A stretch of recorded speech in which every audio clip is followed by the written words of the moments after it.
Here's one here that's notable. It says this: don't let worry kill you. Let the church help. Another one says Thursday night potluck supper. Prayer and medication is going to follow. Here's the one here that says, let's see. Let me find this one now. I want to get the right one here. Oh yeah. This being Easter Sunday, we're going to ask Mrs. Lewis to come forward and lay an egg on the altar. Gives you an image, doesn't it? Next Sunday, a special collection will be taken to defray the cost of the new carpet. All those wishing to do something on the new carpet will come forward and do so. All right. The ladies of the church have cast off clothing of every kind. They can be seen in the church basement Saturday. I like this one. A bean supper will be held on Tuesday evening in the church hall. Music will follow.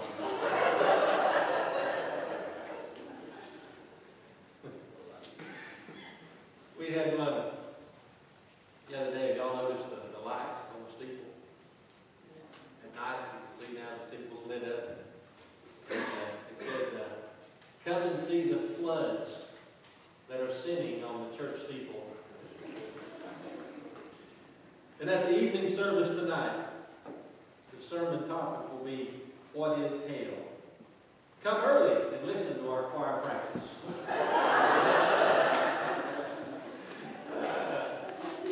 You know, a lot of questions these days about hell. Not too many sermons address the topic of hell anymore. You know, I think it may be because not anybody wants to really hear about hell. They always want to hear about heaven. Always want to hear about God's love, not God's severity. I'm going to talk to you a little bit today about hell, a little bit about what is hell, what about hell. Jesus himself, as a matter of fact, preached more about hell than he did heaven. Did you know that? And I don't think we could do service preaching God's word unless we mention the subject of hell. You know, there's a poll that's been conducted several years ago by USA Today that said 67% of American adults said that they believe in hell. But less than 25% believe that they would go there, while another 25% believe that their friends will be there. You know, if hell is not real, and everyone's going to get to heaven eventually, and folks, we might as well just close the doors to this church and go on home. There'd be no use for us to even be here. A lot of people are offended by the subject of hell.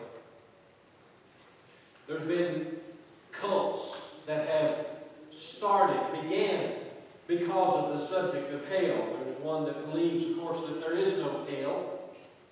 They simply believe that you'll be annihilated, you'll be just destroyed, that there's not a hell.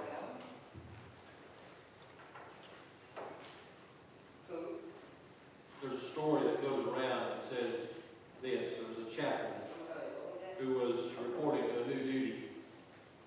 Upon arrival, the men came to him and asked him a question, said, do you believe in a literal hell? And he replied that he did not. The men asked him, told him just to resign. And then he asked them why. The response was this: well, if there is no hell, we don't need you. And if there is a hell, then we don't want you to lead us astray. No, that's a good point. Later on, just not recently, there was a poll that was conducted by U.S. News and World Report that reveals that more Americans today believe in hell than they did in the 50s or even just a few years ago.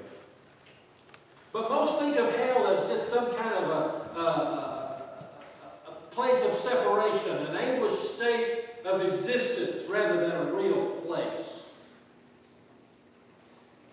I want you to know, according to our scriptures today, that the devil believes that there's a real hell.